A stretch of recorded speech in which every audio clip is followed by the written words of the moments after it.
Hello everyone. आज हम बात करने वाले हैं इन्फ्लामेटरी बावल डिजीज़ की। ठीक है, तो देखिए बावल में जो डिजीज़ होगी और इन्फ्लामेटरी होगी, यानी बावल में इन्फ्लामेशन होगा, इसी को हम बोलेंगे इन्फ्लामेटरी बावल डिजीज़।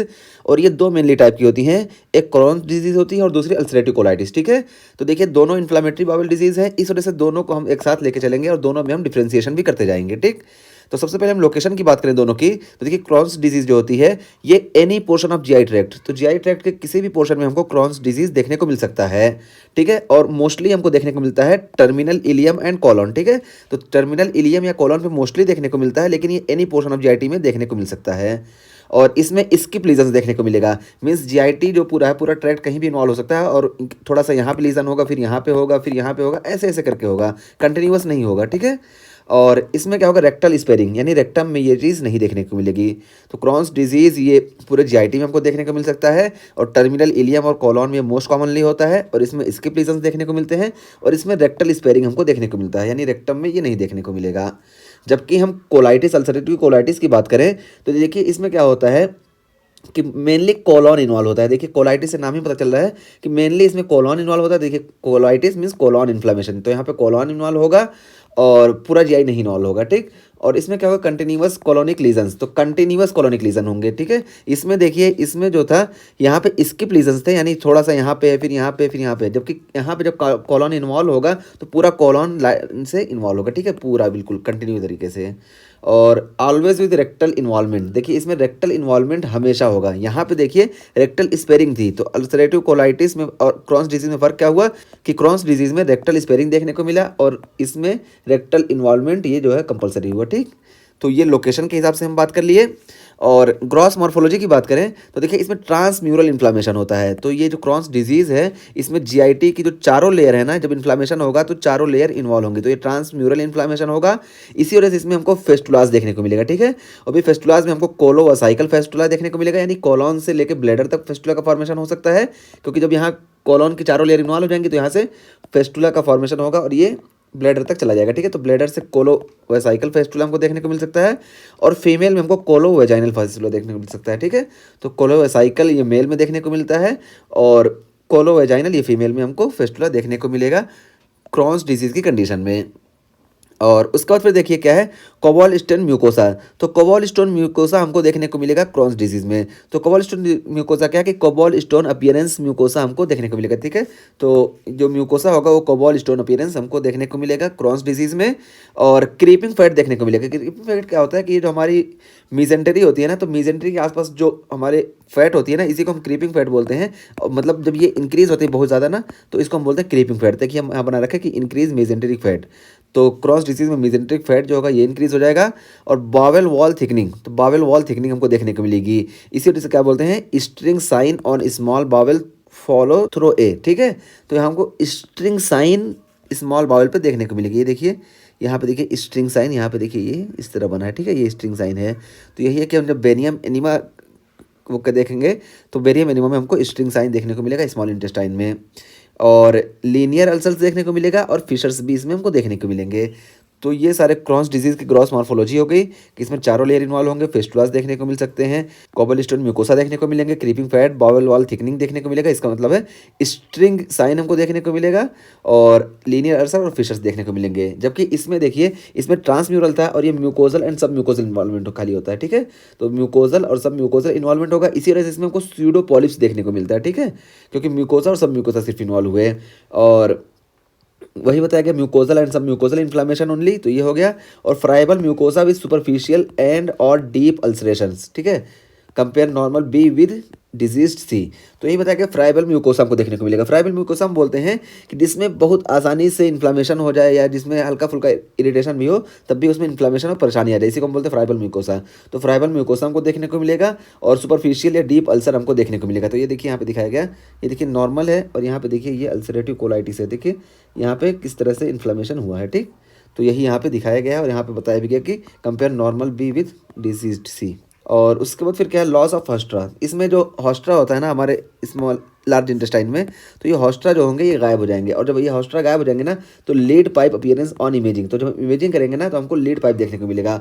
ये देखिए, ये हम जब वैसे नॉर्मल कंडीशन में देखते हैं बेरिया मिनिमम पे कॉन्ट्रास्ट करके, तो यहाँ पे ये इस तरह से हॉस्ट्रा हमको नजर आते हैं। लेकिन अल्सरेटिव कोलाइटिस में हॉस्ट्रा गायब हो जाते हैं, इस वजह से देखिए सीधी पाइप इस तरह दिख रही है, इसी वजह से इसको बोलते हैं लीड पाइप अपीयरेंस। ठीक, तो ये हो गया। ठीक, और उसके बाद अब हम बात करते हैं माइक्रोस्कोपिक मॉर्फोलॉजी की। तो देखिए माइक्रोस्कोपिक मॉर्फोलॉजी में क्या होगा, नॉन केजिएटिंग ग्रेनुलोमास हमको देखने को मिलेंगे क्रॉन्स डिजीज में, और लिम्फॉइड एग्रीगेट्स देखने को मिलेंगे। ठीक, और जबकि हमको अल्सरेटिव कोलाइटिस में क्रिप्ट एब्सेसेस या अल्सर्स देखने को मिलेंगे, और ब्लीडिंग देखने को मिलेगी, और नो ग्रेनुलोमास। ठीक है, इसमें देखिए नॉन केजिएटिंग ग्रेनुलोमास देखने को मिल रहे थे, जबकि इसमें नो ग्रेनुलोमा हमको देखने को मिलेंगे। जब ये नॉन केजिएटिंग ग्रेनुलोमा देखने को मिल रहा है ना, तो टीबी में भी सेम हमको देखने को मिलता है। ठीक है, तो टीबी में भी हमको ये देखने को मिलेगा, इसलिए इसकी डिफरेंशियल डायग्नोसिस जब हम करेंगे तो टीबी से इसकी डिफरेंशियल डायग्नोसिस हमारे लिए करना जरूरी होता है। ठीक है, क्रॉन्स डिजीज की। तो ये हो गया हमारा ग्रॉस मॉर्फोलॉजी और माइक्रोस्कोपिक मॉर्फोलॉजी में। और कॉम्प्लिकेशंस में फर्क क्या देखें, तो देखिए कॉम्प्लिकेशन, देखिए दोनों का कॉम्प्लिकेशन क्या होता है, माल एब्जॉर्प्शन, माल न्यूट्रिशन, दोनों के कॉम्प्लिकेशन होंगे। कोलोरेक्टल कैंसर हमको देखने को मिलेगा, और इंक्रीज विद पेन कोलाइटिस भी हमको देखने को मिलेगा। ठीक है, यानी पूरा कोलन। तो ये हो गया हमारा कॉम्प्लिकेशन।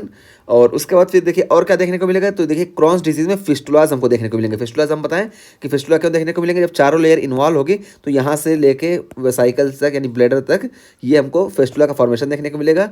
इसी को हम बोलते हैं कोलो वेसाइकल फेस्टुला, या फीमेल में हमको ये वेजाइना तक फेस्टुला देखने को मिलेगा, और कोलो वेजाइनल फेस्टुला इसको हम बोलते हैं। ठीक है, तो वही है कि फेस्टुलाज हमको देखने को मिलेंगे। तो ये इंटेरोवेसाइकल फेस्टुला, तो इंटेरोवेसाइकल यानी गट से जो है ये ब्लैडर तक का फेस्टुला होगा, which can cause recurrent UTI and pneumaturia. तो देखिए इसी की वजह से इंटेरोवेसाइकल या कोलोवेसाइकल फेस्टुला जो है, इसकी वजह से हमको रिकरेंट यूटीआई देखने को मिलेगा और निमेचूरिया भी देखने को मिलेगा।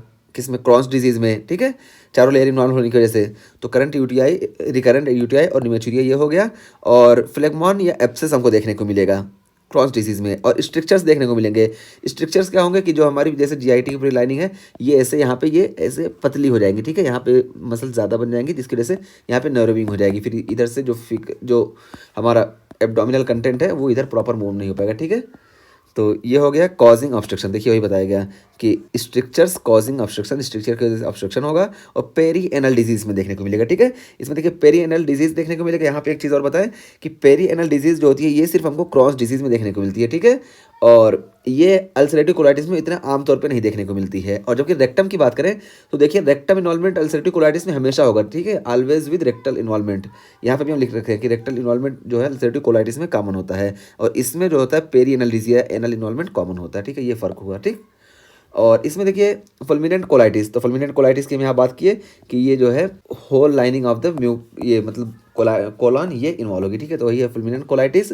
और टॉक्सिक मेगा कोलॉन भी हमको देखने को मिल सकता है, और परफोरेशन भी देखने को मिलेगा। ठीक है, तो ये हो गया हमारा कॉम्प्लिकेशन और कॉम्प्लिकेशन में दोनों में फ़र्क। ठीक, और उसके बाद फिर क्या बात की है, देखिए इंटेस्टाइनल मैनिफेस्टेशन। इंटेस्टाइनल मैनिफेस्टेशन क्या है, तो डायरिया डेट में और नॉट बी ब्लडी।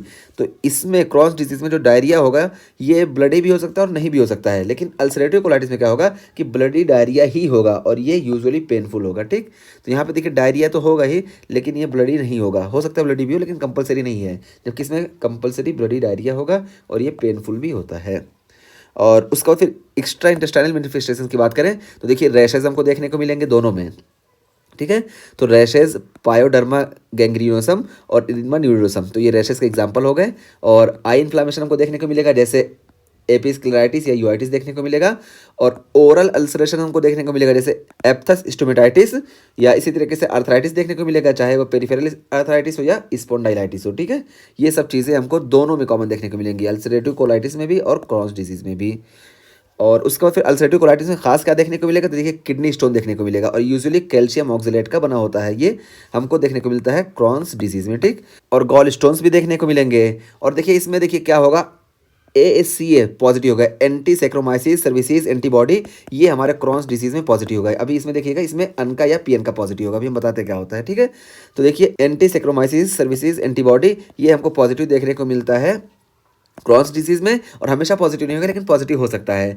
जबकि हम अल्सरेटिव कोलाइटिस में बात करें तो देखिए प्राइमरी स्क्लेरोसिंग कोलेंजाइटिस, तो हमारा जो बाइल डक्ट है इसमें हमको इन्फ्लामेशन देखने को मिलेगी, इसी को हम कोलेंजाइटिस बोलते हैं। तो धीरे धीरे नैरो होंगी तो इसी को प्राइमरी स्क्लेरोसिंग कोलेंजाइटिस बोलते हैं, ये हमको देखने को मिलेगा अल्सरेटिव कोलाइटिस में।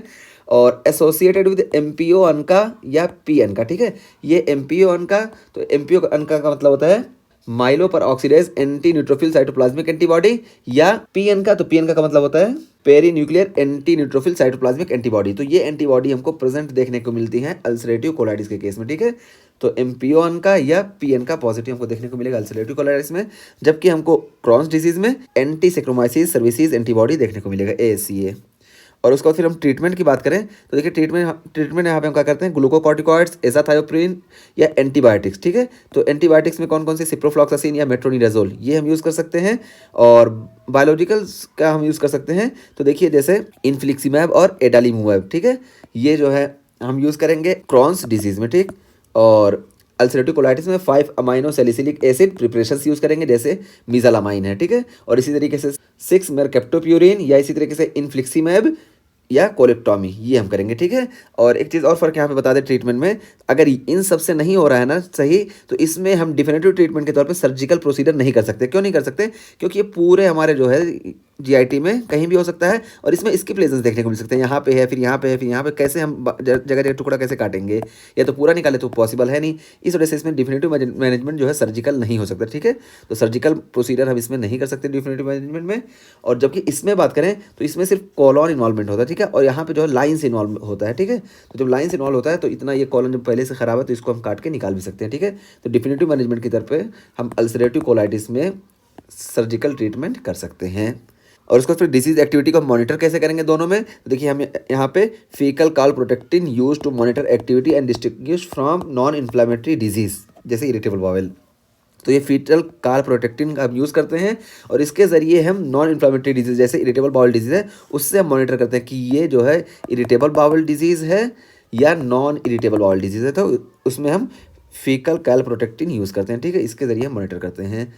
तो ये हमारा इन्फ्लामेटरी बाउल डिजीज़ का टॉपिक कंप्लीट हुआ। इसमें हमने देखा कि क्रॉन्स डिजीज़ और अल्सरेटिव कोलाइटिस में फ़र्क क्या होता है। मेजर फ़र्क क्या होता है कि पूरे जीआईटी में कहीं भी हो सकता है, जबकि ये सिर्फ नाम से पता चल रहा है कॉलॉन में ही होगा। और यहाँ पे स्किप लीजन्स देखने को मिलते हैं, और यहाँ पे जो है कॉन्टिन्यूअस लीजन्स देखने को मिलते हैं। और यहाँ पे रेक्टम हमेशा इन्वॉल्व होगा, यहाँ पे रेक्टम जो होगा ये इन्वॉल्व नहीं होगा। देखिए यहाँ पे बताया गया, यहाँ पे रेक्टल स्पेयरिंग, और इसमें एनल इन्वॉल्वमेंट कॉमन देखने को मिलता है, और यहाँ पे एनल इन्वॉल्वमेंट कॉमन नहीं होता, ठीक।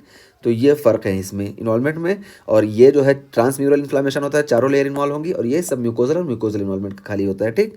ये ग्रॉस कॉम्प्लिकेशन में हो गया। और यहाँ माइक्रोस्कोपिक मॉर्फोलॉजी में बात करें तो ये नॉन केजिटिंग ग्रेनुलोमा इसमें देखने को मिलता है, जबकि इसमें नो ग्रेनुलोमा देखने को मिलता है। ये हो गया फ़र्क, बड़ा फ़र्क। और इसमें डायरिया की बात करें तो ब्लडी डायरिया हो सकता है और हो सकता है ना भी रहे, और इसमें हमेशा ब्लडी डायरिया प्रेजेंट होगा। और उसके अलावा फिस्टुला वगैरह फॉर्मेशन की बात करें तो इसमें फिस्टुला वगैरह का फॉर्मेशन देखने को मिलता है, ठीक है। इसमें हमको इंटेरोसाइकल फेस्टुला या कोलोवेजाइनल फेस्टुला देखने को मिलता है, ठीक है। और ट्रीटमेंट की बात करें तो यहाँ पे देखिए ये सारे ट्रीटमेंट है, और यहाँ पे ये ट्रीटमेंट है। इसमें सर्जिकल प्रोसीजर हम नहीं कर सकते डिफरेंट मैनेजमेंट में, इसमें कर सकते हैं। और यहाँ पे जो हमारी एंटीबॉडी हम देखते हैं, यहाँ पे एएससीए को देखते हैं, एंटी सेक्रोमाइसिस सर्वाइसी एंटीबॉडी, और यहाँ पे एमपीओ अन का या पीएन का, ठीक है, myeloperoxidase anti neutrophil cytoplasmic antibody या perinuclear anti neutrophil cytoplasmic antibody, इसको हम टेस्ट करते हैं इस कंडीशन में। तो ये सारे हमारे ग्रॉस डिफरेंसेस जो थे इन्फ्लामेटरी बाउल डिजीज़ में, क्रॉन्स डिजीज़ और अल्सरेटिव कोलाइटिस में, ये हम यहाँ पे देख लिए।